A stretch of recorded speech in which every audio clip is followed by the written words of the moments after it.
Today, we're diving into a research approach that gets right to the heart of what's really happening inside organizations. It's called qualitative research. And look, if you're an early career researcher in accounting, you already know the pressure is on to create work that's not just rigorous, but actually, well, relevant. We're going to explore how this approach helps you do exactly that. So let me ask you straight up, what are you really curious about? Are you the kind of person who wants to see the big picture, the massive market trends? Or are you fascinated by the messy human choices and the office politics that happen behind the numbers? The kinds of questions you can't wait to answer? Well, they're going to shape the entire kind of researcher you become.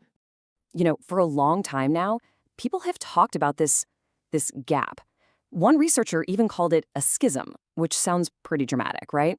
It's this divide between what academics are studying in their offices and the real-world problems that accountants and managers are facing every single day. We're about to see how we can help build a bridge across that divide. So how do we start building that bridge? Well, the first step is to get that research. Really offers two totally different lenses for looking at a problem.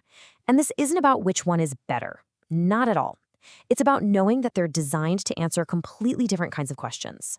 This table kind of lays it all out. On one side, you've got your quantitative or positivist research.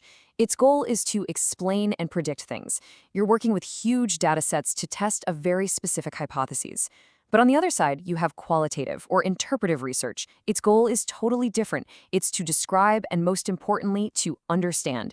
It's all about exploring the how and the why, because it recognizes that reality inside a company isn't always black and white. It's often built on human interactions and interpretations.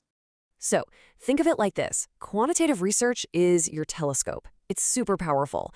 It lets you stand back and see these massive sweeping patterns across the entire market. You could, for example, analyze thousands of companies to see if there's a statistical link between them publishing a sustainability report and their share price going up. It's awesome for spotting those big picture trends. Qualitative research, though, that's your microscope. It lets you zoom all the way in on one specific thing, one company, maybe one department, or even a single process, to understand the rich, messy, totally human details of why things are happening the way they are. You're trading that massive breadth for incredible, incredible depth. Okay, so what tools are we actually talking about here? What's inside this qualitative toolbox that lets researchers get that microscopic view and really start digging into the how and why? Well, the toolbox is actually pretty diverse. You've got things like case studies, where you might literally live inside a company for a year.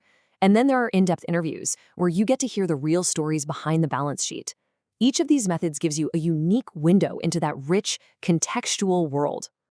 Let's take a classic example, the case study.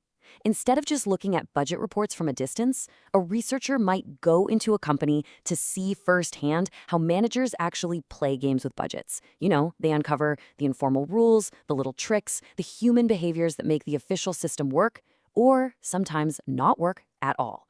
And that is knowledge you are never, ever going to find on a spreadsheet. In-depth interviews are another powerhouse. Sure, you could analyze the structure of 1,000 bonus plans using quantitative data, but it's only by sitting down and talking to the board members who designed them that you can understand their logic, the arguments they had, the political pressures they were under. You get the story behind the data. We can even use history as our data. Imagine digging through a century's worth of a single company's annual reports. You're not just looking at the financial numbers. You're looking at the language they used, the pictures they chose, the topics they decided to talk about. This can show you a massive shift in what that company, and maybe even society, thinks is important over time. Okay, now I know what you might be thinking. It's a fair question. If all of this research is so subjective, based on stories and interpretations, how do we know it's any good? How do we make sure it's rigorous and not just one person's opinion? This is absolutely critical for any qualitative researcher. Exactly. We're not using those familiar terms from statistics class like validity or reliability. So what are the goalposts? What makes for a high-quality qualitative study? One of the biggest criteria is something called plausibility. Basically, does the story the researcher is telling make sense? Is it convincing? You achieve this through what's called thick description. So it's not enough to just write, "Managers felt pressure." No way. You'd include direct quotes from your interviews. You'd describe the tension in the room during a budget meeting. You'd even pull excerpts from emails. You provide so much rich, vivid detail that the reader feels like they were there, and your interpretation becomes not just believable, but plausible. And to make it even simpler, you can just remember this handy framework, the 3 C's. First, contribution. Does this study actually tell us something new and interesting? Is it worth our time? Second, consistency. Is there a clear, logical line that connects the research question to the methods all the way to the conclusions? And third, confidence. Is the researcher totally transparent about how they did everything so we can trust that their story is plausible and backed up by real evidence? Now, beyond just quality, there's another layer to all of this that is absolutely 100% non-negotiable in qualitative work, and that is our ethical duty to the people we're studying. Think about it. We're not just analyzing some anonymous data set on a computer. We are walking into people's offices, their workplaces, their lives. We're asking for their time, their stories, and most of all, their trust. So ethics can't just be a checkbox you tick at the end. It has to be woven into the very fabric of your project from day one. Ethics has to be built in from the very beginning. It starts the moment you try to get access to a company. You have to be totally honest and promise confidentiality. It continues when you're collecting data, respecting people's time, their opinions, their privacy.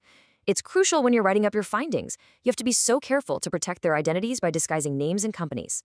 And finally, you have to make sure that the work you publish can't somehow be used to hurt the very people who made your research possible. Okay, let's bring this all back home. We started by talking about that schism, right? That gap between accounting research and the real world. We've now seen how qualitative research gives us this incredible set of tools to start building a bridge across that gap. And look, if you take away just one single thing from our time today, please let it be this. You don't start a project with a method you think is cool. You start with a question that you just can't stop thinking about. Your curiosity, your question is what tells you which tool to pull out of the toolbox. The research question is king. At the end of the day, a really healthy, really relevant accounting profession isn't about picking a side. It's not team quant versus team qual. It's about having a big, diverse toolkit. It's about being able to use the telescope and the microscope so that we can tackle the full range of questions that actually matter to businesses and to all of us in society. So I'm going to leave you with this question. As you start out on your research journey, don't just think about what data is easy to get.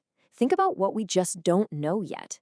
What's that complex, messy, human-centered how or why question that's just sitting out there waiting for someone, waiting for you to be the very first person to answer it?